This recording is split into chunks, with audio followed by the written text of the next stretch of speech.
This week on the Nittany Dispatch, we discuss what Andy Kotelnicki had to say in the middle of fall camp, Tre Wallace's emergence at wide receiver, and just how many offensive linemen Penn State is going to play to start the season. This week on the Nittany Dispatch.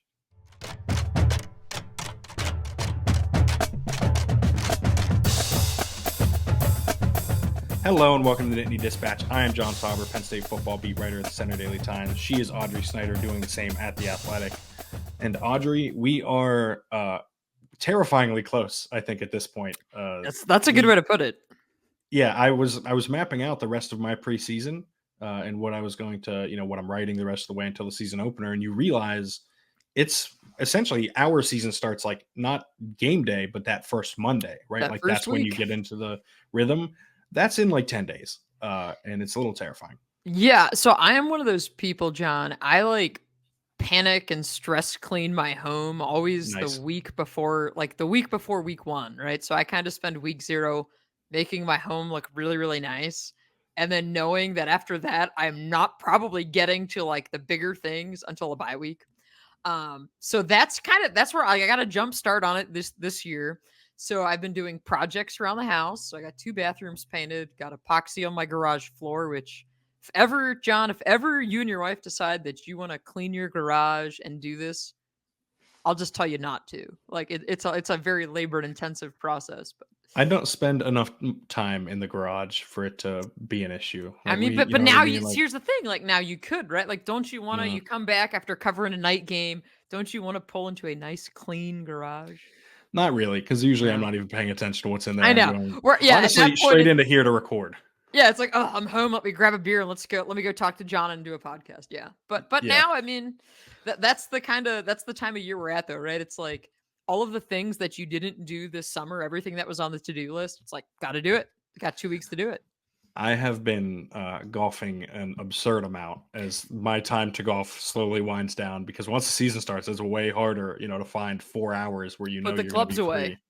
Yeah, and listen, I'll try and find my way out there on some Fridays of the week of home games, but it's just like it becomes impossible. I actually had someone mention me like, "Hey, why are you playing so much recently? Like, did you get fired?" I was like, "No." It's like this is John, actually when it's going to get worse. Did you? Are you still employed? Everything okay? No, yeah, I am still Okay. employed. I played 36 holes of golf one Sunday, and everyone immediately got worried about me. That's how But it no, goes. it is here. We will have a big season preview extravaganza next week, as we have been calling it. Yes. To dive into everything the week before the season starts. That includes answering your questions. So if you have any questions for us about Penn State, feel free to drop them down in the comments below on YouTube. We will go through those before we record and pick out the questions there. And probably pick out a good bit of them. So feel free to leave them. And while you're there, don't forget to rate, review, and subscribe to the podcast. Hitting the thumbs up and the subscribe on YouTube is really helpful to us. We really appreciate that. Leave those 5-star ratings on Apple Podcasts. And John, I'll add this. I'm going to add this. Tell a friend about this podcast if you enjoy listening to us. Yes, spread the good news of the Nittany Dispatch. Yes, we would deeply appreciate that. But that is next week. We will be doing that. In case you're looking for that kind of season preview, we'll have some bold predictions. I am sure I will be much bolder than anyone ever wants me to be, but that is part of the fun of the bold prediction, is the lack of accountability in them, right? Like you get to say it. And then I was going to say, John, I think there needs to be some accountability with these bold predictions. True. And what if, like, I don't know, I'm just spitballing here. If we maybe like do the predictions and the end of the year, end of regular season, whoever's closest, the loser has to go down the Beaver Stadium stairs. No, like that's no. One last time. The press box is going down. Like this is it, right? You lose the bold predictions or like some other prediction, then you have to take the stairs the last day that the press box is functional for the media. I am open to doing a type of punishment or reward. I am not including giving myself a full-blown anxiety attack as one of the options, because that's what will happen if I go down those stairs. So I am going to pass on that. We will come up with something. What's a good? I'm sure. And if any of you have good ideas for how John and I can do this, I'm not eating any weird or disgusting stuff. Yeah. Like did you see the Will Levis mayonnaise commercial that came out this week? If you want to hear me go on a tangent, I can. But like, can we just stop? Like, can we? I I'm mean, we had begging. no idea. Like, we had no idea that the guy was this weird. Like, I'll be totally honest with you, Yeah, but like, it's a good kind of like genuine. Like, when he was here, my he's quirky. impression of Will was always like, yeah, like very nice kid. As a recruit, was always super responsive. I talked to him at length once he left. Like, was a very nice person. But we never knew this side of him, and part of it too was like it was COVID, and I remember he was doing a fundraiser. He was walking backwards on the track, I think, for it was like a fundraiser during it was during lockdown, I want to say. But it was like a Yeah, very nice person, very into the community, giving back. But now it's like, I now we know more about his personal life, his dating life. I've got friends that are very excited over his new love interest, and he's on the Hellman's mayonnaise commercial. It's a whole thing. yeah. I know nothing about most of that, but Mm, I did see the commercial, and I am out on that. okay. But no, we will to go back to that. Please, nothing, no weird suggestions about We're like not eating eating mayonnaise. Yeah. insects, yeah, or just like having a jar of I'm mayonnaise for not dinner one sitting in night. a McDonald's for 24 hours or whatever. Not doing that. Listen, I would have been open to the 24-hour waffle shop or Waffle House or IHOP challenge where you have to, you eat a pancake for every Oof. hour you get taken off the 24 hours. Uh, but we will not do something Nothing like like that that. for not for this episode or not for this show at least. Leave us your suggestions down there. We'd love to hear them. We'll have a game in there next week too that I'm currently working on designing to make it a little more fun too as part of the season preview and a way to keep us accountable and allow me to take a Great. victory lap at the end of the season when I'm proven correct. A victory lap Because down the Beaver Stadium stairs. no, not under any circumstance. They could say that the elevator's broken. Now just sleep up in the press box. Like that's it. I will. I I think I've said promise. that before on here too. Again, because we're holding each other accountable this season. I promise I will take a video of the stairs because enough people have asked on Yes, YouTube, on Twitter. They want to see how horrifying these stairs are. I will do my part and take a I video won't. I won't have of anything to do John with it. going down them. Honestly, I probably won't even be able to watch the video because it'll make me nauseous. But yeah, it is. It's never going to happen under any circumstance. But to go back to some of those predictions and taking victory laps, this is as good of a Mm. segue as there is into the offensive line and a freshman who is standing out. Audrey, Yeah, I'll take it from here, John. Thanks. Yeah, we heard from James Franklin Tuesday night. That was our weekly access preseason night. Was Tuesday this week, and the Cooper Cousins buzz is more than buzz. Like there is legitimate substance to it, right? We heard last week that it was going to be hard to keep Cooper Cousins off the field, not only because he's out there practicing late at night when James Franklin is in his office, but also because he's looking pretty good, right? And so you asked him, I believe, again this week. yes, You've asked about Cooper Cousins 2 weeks in a row, so this is your new yes, thing. I'm Um, manufacturing the buzz on my own. it's like when I kept asking about Noah Kane a few years ago, and people were like, "Are you like the leader of the hype train?" And I was just like, "I don't know. I just you ask questions because you want to know Yeah, the answer, right? Like right.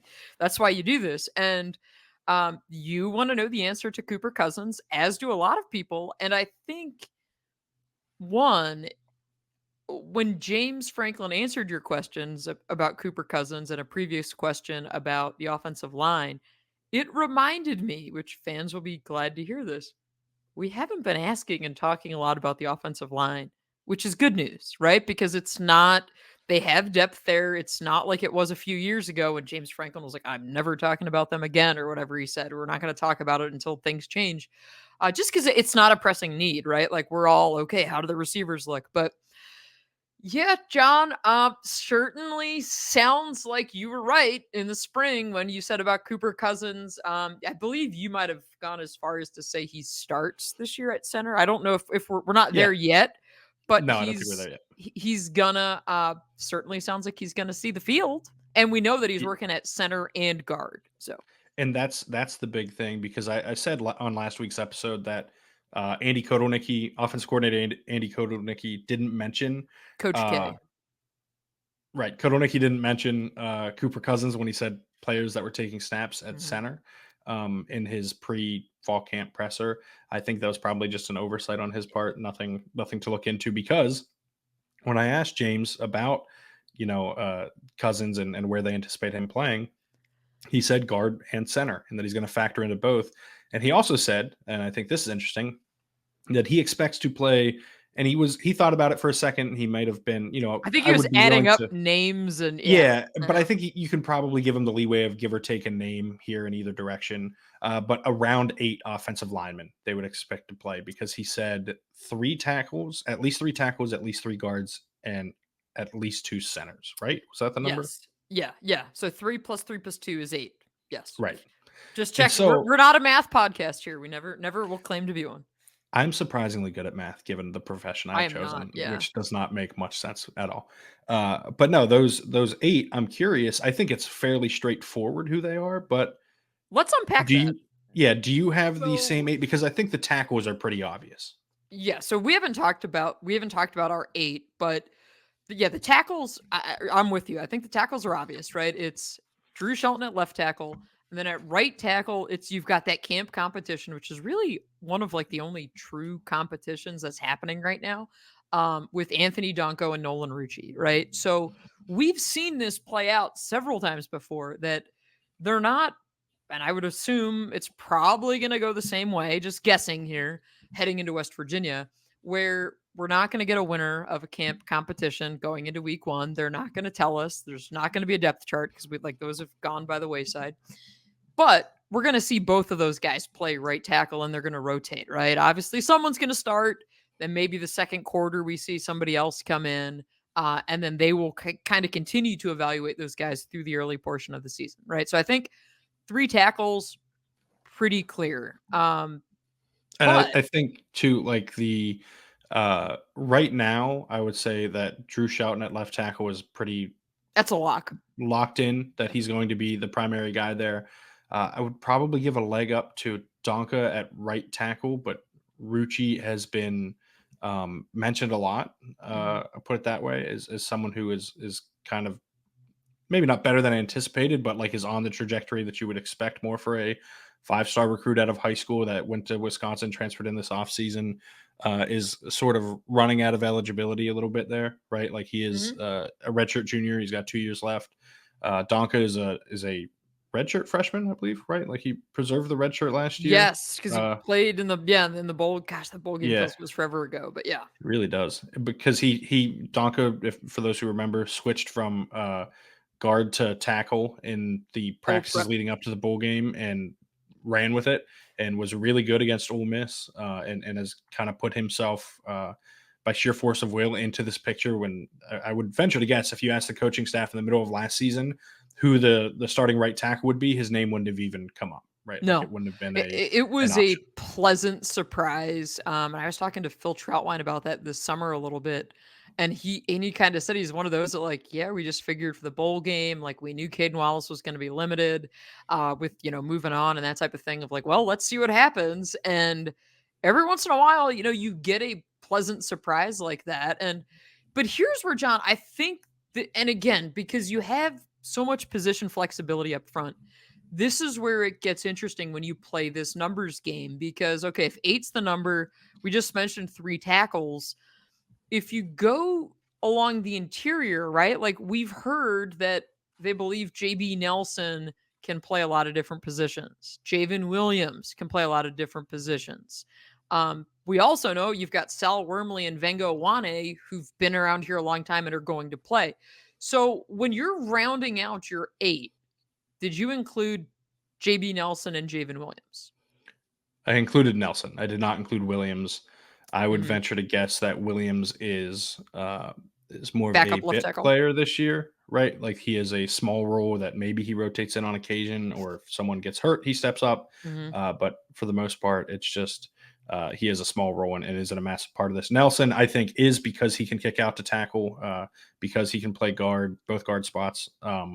And then the other 2 guards, I think, you mentioned them already, are kind of obvious in Venga Ioane and Sal. Sal Wormley. Like, if I had to guess, those are probably your 2 starters too, right? Like Yep. from left tackle to right tackle right now, I would say it would most likely be uh, Drew Shelton, then Venga Ioane, Nick Dawkins, which not necessarily for the entire season, to be All right. clear. Of That is an course, of important course. note Big here. Sal Wormley and Anthony Donka at right tackle, which okay, so you're then going just Donko instead of Rucci. Okay. yeah. And I think just to round out the interior discussion too, with who we think is going to be at center, I think that's blatantly obvious, right? Like I think that's Nick Dawkins and Cooper Cousins. With Yeah. Dawkins is like a clear leader on this team. I think that For you sure. want to give him every shot to start, but if Cousins proves to be better, then Cousins ends up winning that job, or Cousins unseats one of the guards, right, and ends up taking one of those spots this year and starts at center next year. But I just think this is the deepest offensive line that I can remember at Penn State. Maybe Mhm. doesn't have the Olu Fashanu high end talent out there, although I think there's upside for that for some of these guys. I don't think any of them are close to that yet, but I think they have reasonably 7 starter level play. I mean, you can probably call 8 starter level players. JB Nelson, I don't know. I think he's better as a swing option, but I think Mhm. they have at least 7 starter level players right now on the offensive line. Yeah, to me, that 8th spot, if we wanna think of it that way, right? If we wanna think of 8 between JB Nelson, and Javen Williams, that to me is, like, the most interesting piece of this, just because I think Javen Williams is gonna be an absolute stud long term, and, we heard that, like, throughout the offseason, throughout the spring, and I do wanna ask them specifically, ask James the next week when we talk to him about Javen Williams and just kind of where he's at, just because again we haven't seen these deep looks at the team on the practice field this preseason, so we're relying a lot on players and coaches and people who are there talking to them. What have you seen, right? Like what's standing out to you? And he's one of those guys that I'm just kind of curious what's up there, because I do think again, this was a big time prospect. I get it, physically it takes time to get there. The other part is it's a good problem that if we're talking about, okay, who is the eighth and number nine you feel good about, because that means you have a lot of depth, and they do have that. Which again, it's good that we're not spending a lot of time unpacking this offensive line, or so we And I think. will say, as I think I said last week, that is not a good problem because it's not a problem. This is one thing that No, is a that's right. pet You peeve hate of you mine hate to no yes, end. yes. Yes, it is just a Mm, good thing. They have good good thing. depth, and that is that's obviously going to be very helpful for an offense that I think everyone would agree has to take a Mhm. pretty big step forward in 2024. That if it happens, I think we can attribute a lot of that to uh, Andy Kotelnicki, right? If it Mhm. inevitably gets there, if they reach that point, who also spoke to us this week, Yes. uh, was as effervescent as ever, right? Is just like engaging and like you enjoy conversing with Andy Kotelnicki when he speaks. But Just he, big personality. Yeah. yes, and a great personality too, very engaging, like I said. But he seems confident, right? And believes in what he does. And I think that is a key part of who Andy Kotelnicki is. I will be curious to see how much that impacts game day, right? Like the offensive coordinator believing in what he's doing is an important part of this. And more importantly, it's believing in the quarterback that he has. And right now he seems to do that too. Yeah, so one of the things with Kotelnicki that we asked him about this week was explosive plays, right? Because I think everybody thinks back to the chuck it deep viral moment, that whole thing last year, because this offense was not nearly explosive enough, right? By the end of last regular season, Penn State is 118th nationally in explosive play rate per True Media. Just 9.8% of Penn State's plays during last year's regular season were explosive gains. And one of the things that I asked Andy about was, what are the metrics that you use to define explosive plays? Because, statistical companies do it a little bit differently sometimes than the way the in house people are compiling this. But this is, John, and you know this, but for our listeners, like this is such a key metric, because this is really how you can gauge the success of an offense, right? And so Andy said that the way they're going to do it is going to be categorized by rushes of 12 plus yards and passes of 16 plus. Now, obviously, like turnovers are a factor, like there's different momentum shifting moments, other things, right? But your goal, and I bring up Penn State last regular season, that 9.8%, because, and I remember talking with Joe Moorhead about this before too. The goal is always like your elite offenses should have about 16% of the plays being chunk gains. And again, Penn State wasn't even at 10% last year. So that is a big gap.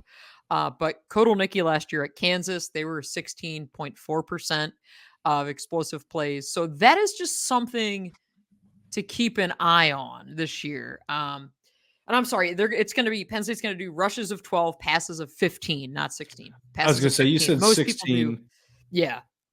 And I Yeah. was like, Most did I people have do a 16. typo in my notebook about this? Because I know I had 15. I was No, like, no, no, this is no. gonna It's know. I'm honored though, John, that my question made your notebook. I'm honored. Listen, it seems that my questions about Cooper Cousins made everybody's notebooks over the last couple of Wow. weeks. So, Fair. listen, no, I've listened. That's why we ask Hmm. the questions, Yeah. right? It's not for me; it's for everybody, and to help And all of us better because serve our John, audience. because you know what this, and I used to do this, and then I stopped doing it because James then said they changed the metrics and didn't want to be forward with it. I used to track. I started doing this under Joe Moorhead after every game every week, track their explosive plays based off of the in-house metrics, and then I would go back, every few weeks and say, okay, where are they at? But then it got a little hairy with Ricky Ronnie and they weren't very explosive. Then they tried to change the metrics. And then after he left, it was like, oh, well, now we're in like the COVID Kirk Shiraka era and everything's crazy. And oh, boy, they're not explosive now. So this might be me getting back into it, my explosive play tracking. I was going to say, it's funny you mentioned that because when you asked that and got that response, I was like, oh, good. He just gave me everything I needed for it, on my good, bad, ugly column every Sunday. Mm-hmm. Like, this is going to be It's something a that little blurb. Yeah. yeah, right. It's absolutely worth monitoring because, like you said, it is a really good gauge of what an offense is doing and how much they're taking advantage of what the defense is doing and their ability to react to them, right? Because Yeah. 15% is not that much, right? Like that is not a massive, it's not a majority of the plays. It's right. It's essentially what 3 out of every 20 is. I said I was good at math, but putting that to the All test. you, man. All It's you. 3 out of every 20 plays. So one play every 3 long drives, every Mm-hmm. 2 long drives. That's an explosive play. It's not asking a ton. If you can't get to that mark, I think it says a lot about what your offense is doing. And like you said, they were lower than 10% last year. It said a lot about what the offense is doing. And I don't know that it's as much an indication about personnel. It can be. It's an indication of a lot of Mm-hmm. things, but I think it's a really big indicator of the play caller and how much For they're sure. excelling. Because in college football, especially with the wider hash marks and the more space that you can operate in on the field because of that, you should be able to scheme up explosive plays that frequently, Mm-hmm. right? Occasionally, you're just going to have Nick Singleton break one or Katron Allen break one, or one of these receivers, takes a screen 20 plus yards or 15 plus yards. You'll get those kind of things. And honestly, screens are partially designed to create explosive plays. It's not just about taking Yep. 7 yards, but like you'll get these run after the catch situations that maybe it wasn't designed to be like that. But you need to hit that metric because you need to be able to design 1 out of every 10 plays has to be that good. And then 1 out of every 20 has to be one of your guys making it happen on their own. And that's sort of my view of this. In order to be a creative and good offense, if you're too overly dependent on the players doing it themselves, you're not going to reach that metric, right? Because most teams that have the talent will get that 1 out of 20. But to get the other two, you need the play caller to put them in a position to succeed. That isn't just them trying to go superhero mode. There have been players in college football in the past who are more than capable. Lamar Jackson Yeah. at Louisville was doing that quite often. Man. But like, it's a good Yeah. indicator of how much of an impact the offensive coordinator can have on an offense. Yeah, it is a significant metric, and that's why I wanted to kind of pin down specifically how they're planning to track it. And it was also interesting too, talking with Drew Allar and Bo Prabula this week. Both guys were asked about explosive plays, and you know, with Aller, we go back to the narrative last year of how do you how can you be willing to create explosive plays? But as Andy Kotelnicki said, you also want to mitigate some risks, right? Where last year it certainly felt like there was too much risk mitigation with Drew Aller.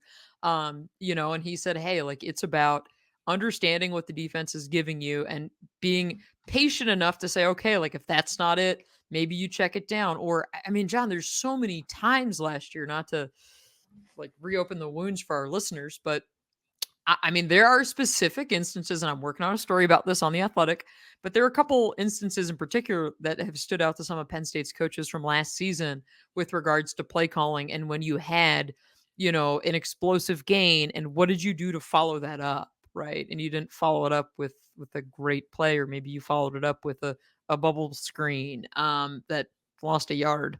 Right. So there are like these moments that, because you also have the momentum piece to this too. And that's why the explosive plays are so big and so important. So it was really nice to kind of hear that from Andy Kotelnicki this week. We also, John, our Well, real quick, favorite. Okay, good.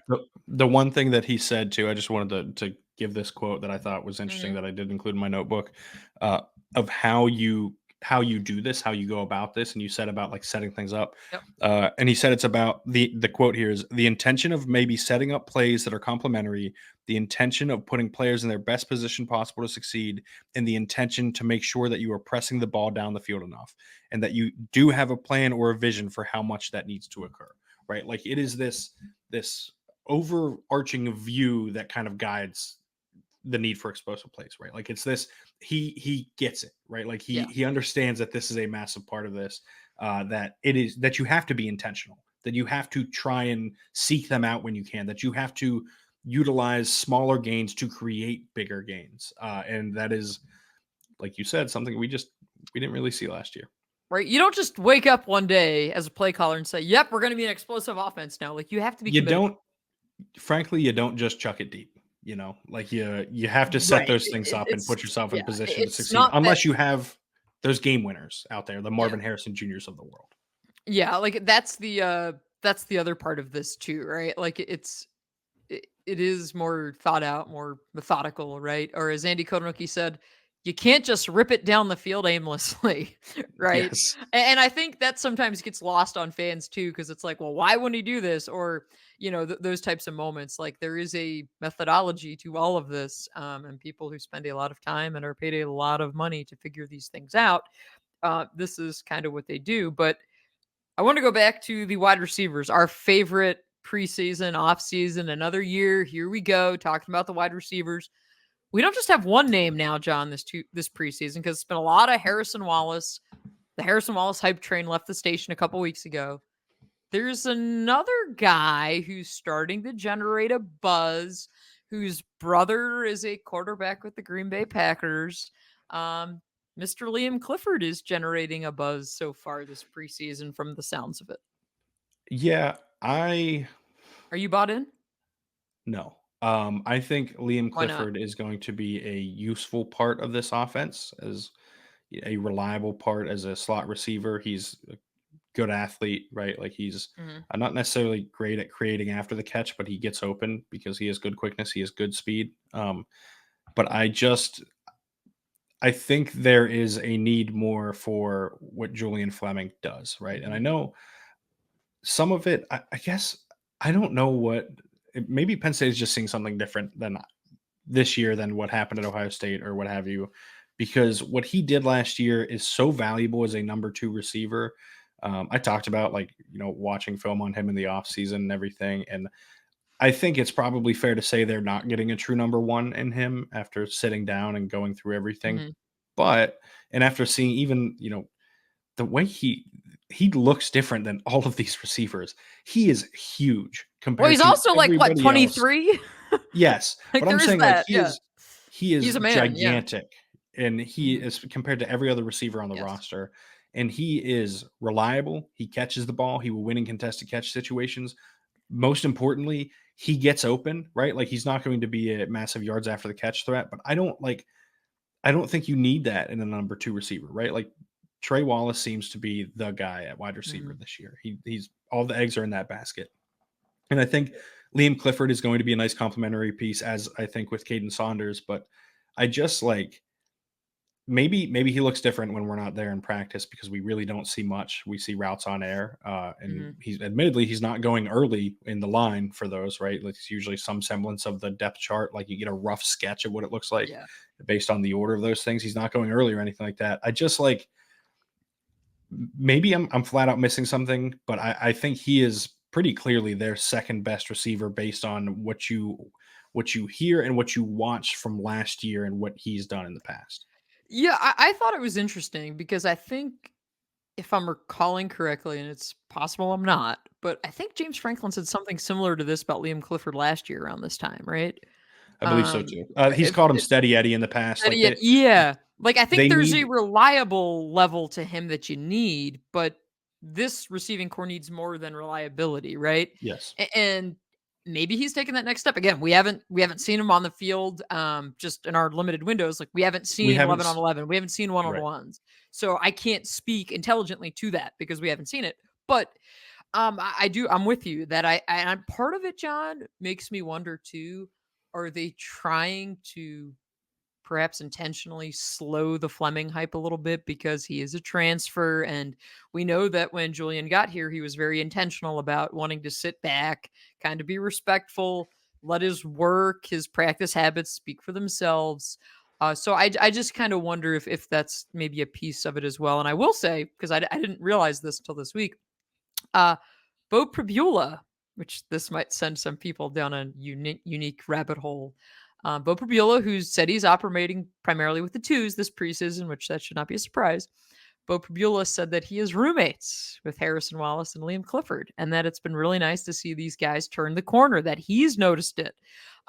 So again, you think, oh, okay, chemistry between a quarterback and a receiver. Again, like it's college football. These guys are living together. They're having a good time. But that I thought was really interesting because he said, he's noticed it. So I think there is something to the Liam Clifford piece. But yeah, what does that kind of ceiling look like? I don't know. John, should fans be concerned that we aren't hearing more names in the receiving corps, that it's been Harrison Wallace and then Liam Clifford and then us talking about Julian Fleming? Like, should fans be concerned that they haven't maybe heard more about Amari Evans, or they haven't heard more about Caden Saunders, or Mekhi Flowers, who's changed positions in the offseason? Or, I mean, the list goes on and on and on with this receiving corps. Yes. But I don't think I don't include Amari and Caden in that group. I think, Okay.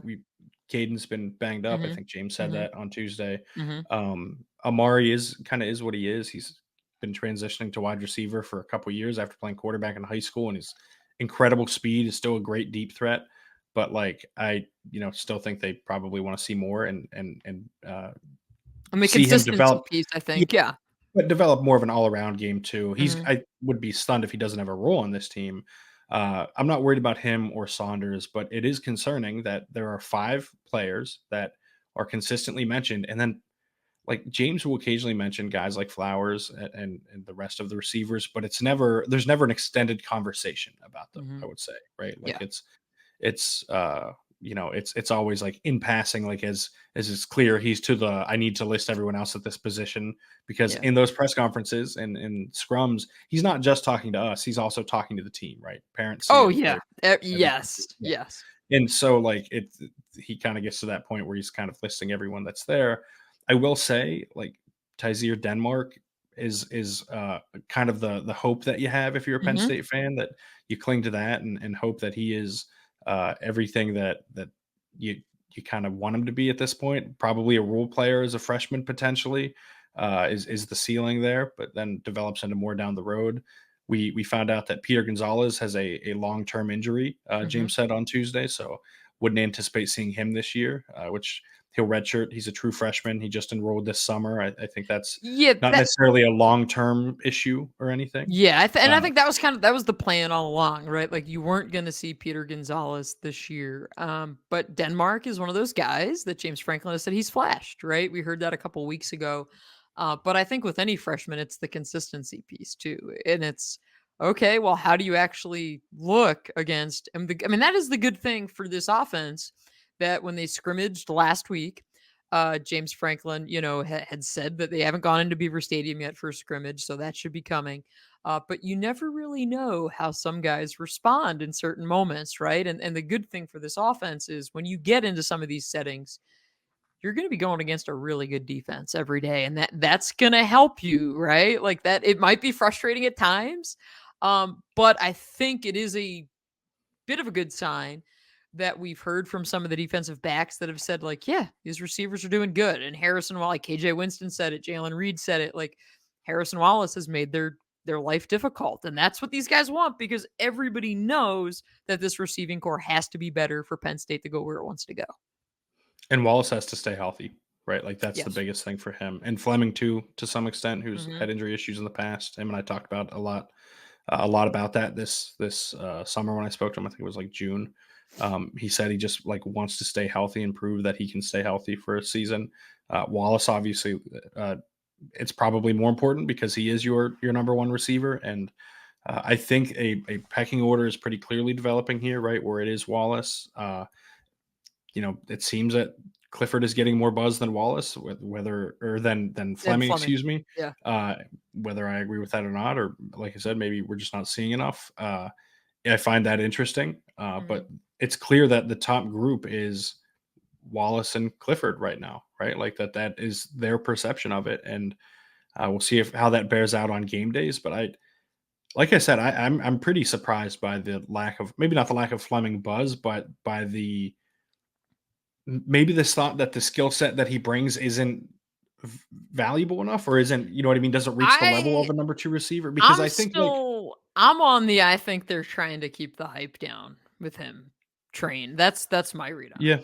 Maybe, and I think they should hope that, or if for their sake, that better be the case, right? Because they need him. They Mhm. need him to be a number two receiver this year.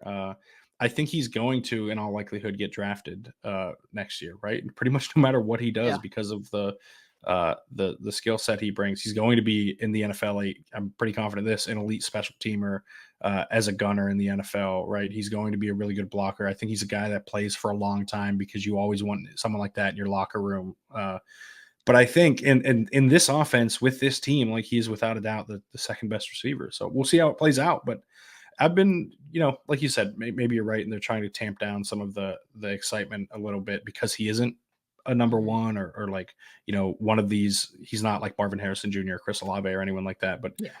I do think he is good. And like I think, frankly, you look at what he did in Ohio State's offense last year, and you look at who Penn State's bringing back. I don't think there's really an argument to be made that anyone other than Wallace is better than him.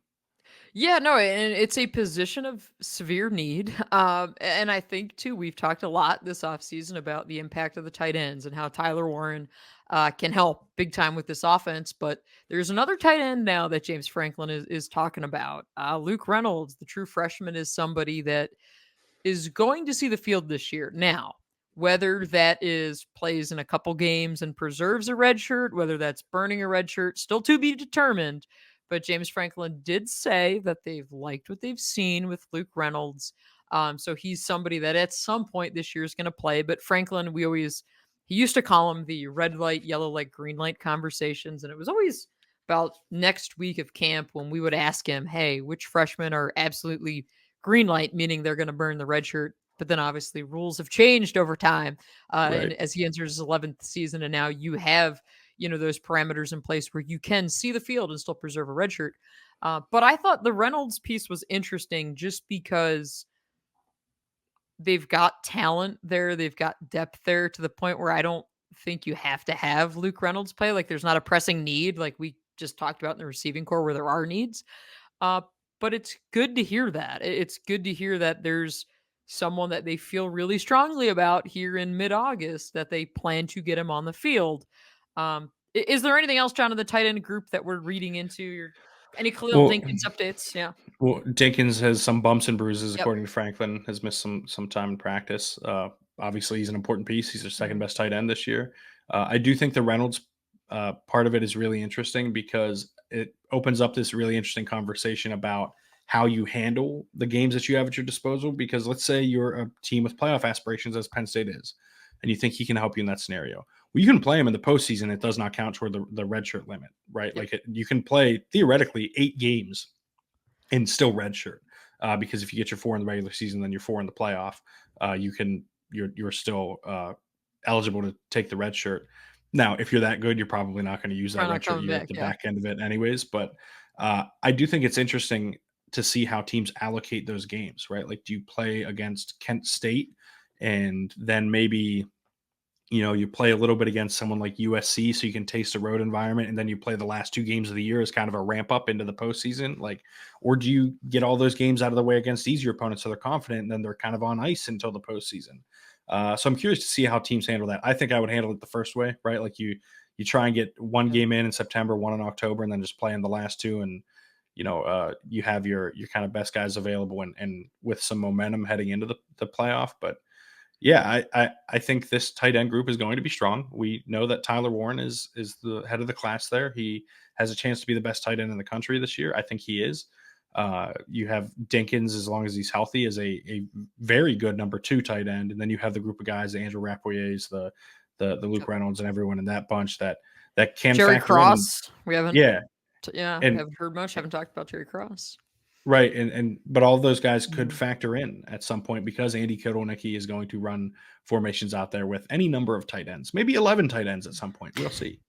Tyler Warren did play quarterback, so Maybe well, and so did Luke Reynolds, right? So maybe right. that's the ultimate gadget play. I one other thing I wanted to mention, just because it popped into my mind, but talking with the offense and the helmet communication, right? This year, you're going to see the in-helmet communication piece, and we've kind of been asking people throughout the preseason about it. And Drew Allar said that they're still working through it in practice, and that they're going to start cranking up the crowd noise, but do it and then make sure he has the helmet communication in, just to see how that process goes. And I had talked with Andy Kotelnicki about this back at Penn State's media day earlier this month. And I said, like, how is this process going to work for you? And he said, the key is you don't want to overload the quarterback with too much headset information pre snap. That he said for him, it's just going to be, hey, Drew, here's the play. Maybe I'll tell you like one thing to remember, one key to this play. And then, oh, yeah, here's the play again. And that's it. The headset, the communication cuts off. You go, you run the play. There's also, and I just hope we get some stories about this throughout the sport later this year. Like, some of these coaches, I'm sure, are going to be absolutely Yes. screaming in these guys' ears. And that's something that Andy said, yeah, like, we need to be mindful of that. Like, if you're really hyped up as the play caller after a big play, or you're frustrated, like, you don't want to lay into your guy, the next play, or overhype them. Like, you have to be that steady presence. But yeah, some quarterback's going to be getting an OC screaming in their ear this year, I'm sure. And I'm just I kind of have curious how that goes. I have a group of coordinators that I am super confident would Yes. be just laying into the quarterback. I will also say I would be very interested in seeing how this would have played out had the green dot, the communication been introduced last season. I think that could have been quite interesting. Yeah. But no, I think this is a new thing that everyone's dealing with, and you'll kind of see who those quarterbacks are that are kind of built for it, right, and can handle some of that. Because you won't see them get rattled if the coordinator does like fly off the handle at all. That being said, you're right. It is crucial for the coordinator to just relax, like, and to Yeah. be calm and composed and be the adult in the room, right? Because they are the adult in the room more often than not. Uh, but yeah, it is. It is going to be interesting to see, late November, early December, how many stories we get about here's what the weirdest thing a quarterback said or heard from their offensive coordinator this year. I personally can't wait. Yeah, and I think, right, like, and you're gonna see, and I just knowing what we've seen from Andy Kotelnicki, like, I would not be shocked if he says something like just outrageously hilarious, right? At some Right. point, right? If there's a tense moment and he just says it, like, I could see that playing out too. And we know that the Mike linebacker, so presumably Kobe King, is gonna wear the green dot for the defense as well. So again, we know Tom Allen's voice is already shredded. Kobe King might be hearing a lot of things this fall with that green dot as well. But yeah, it's just, you talk about, right, steps for the next level and things that are going to materialize. Well, this is it. They're also going to have the iPads on the sideline this year. Yep. So maybe we'll get some people throwing iPads. That would be nice, right? Like, I That always would be think it'd very be. fun. I guess it was when the NFL, they had the Microsoft Surface tablets, I believe it was, and there's always the Yeah. Aaron Rodgers gif where he takes it and chucks it. Maybe We we'll should see just that. we should just start referring to them as tablets until one of these places sponsors us. That's what I That's true. Yeah, the that's what Nittany I think. Dispatch brought to you Yeah. by an unnamed tablet. That's right. But no, I always think of the Tom Brady one where he just slams it down into the ground, because that makes me happy to see Tom Brady that angry. But I think that is a good place to leave it for this week, unless you have anything else to add here. I do.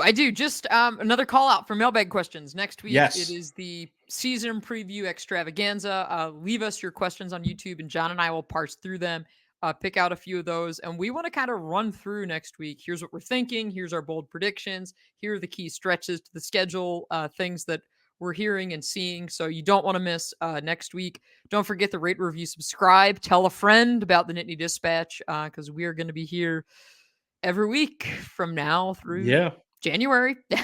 We'll be here. Maybe. Or December. Sure, yeah, who knows, right? It could go any number of ways, which I think is also really interesting. That very strangely, there's a world where the season ends like December 20th or 21st this year, which I think is not something that we are used to covering this program. Yeah. I mean, and like, plus, if you come along for the ride this season, I mean, you're going to see John and I after, sunny Southern California. You're going to see us after Wisconsin, where I get to cross off my long-awaited beer trip to New Glarus Brewing. Like, you're going to get all these other fun pieces throughout the season as well. Plus our like sleep deprivation after, the inevitable night game, all that stuff. To be fair, that's pretty much me at all times at this point. You also get to see Minnesota in November, which I am not looking forward to. But I think, like I said, that's a good place to leave it. Like Audrey said, don't forget to rate, review, and subscribe to the podcast. Tell a friend about it. Leave those questions down below. We will grab those throughout the week as we see them. We'll go through all of them. So if you leave one now or you leave one, next Monday, we will see it. We're recording here on August 15th, Thursday. Ideally, get those questions in by the end of the day Monday. That way we have a little bit of time to go through all of them, but we will get to them as many of them as we can. You can find Audrey on Twitter at OddSnyder4. You can find her writing at The Athletic. You can find me on Twitter at John Sauber. You can find my writing at CenterDaily.com. That's spelled CENTRE, like the county, not the word. Thank you for tuning in. Have a great day.